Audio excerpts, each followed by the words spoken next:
Dans les profondeurs sous-marines de la Tunisie se cache un trésor.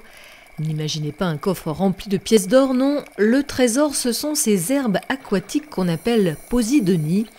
Avec plus d'1 million d'hectares, le pays possède de loin les plus grands herbiers de la Méditerranée qui servent d'abri aux poissons. Un quart des espèces de la Méditerranée, on les rencontre au niveau de ces herbiers-là.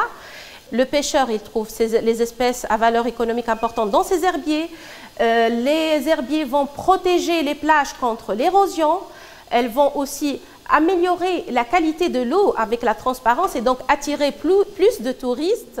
Essentiel donc pour la pêche comme pour le tourisme, la posidonie est le premier pourvoyeur d'emplois en Tunisie, mais reste pourtant méconnue.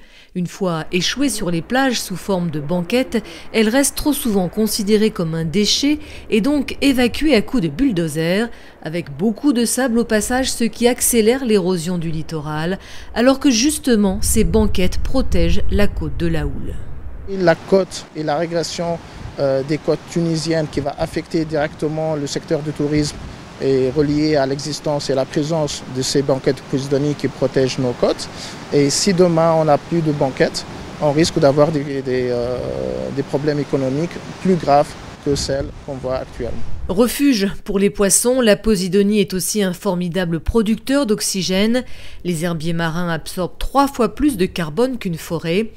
Essentiels à la stabilité économique de la Tunisie, ils le sont donc aussi à la lutte contre le réchauffement climatique.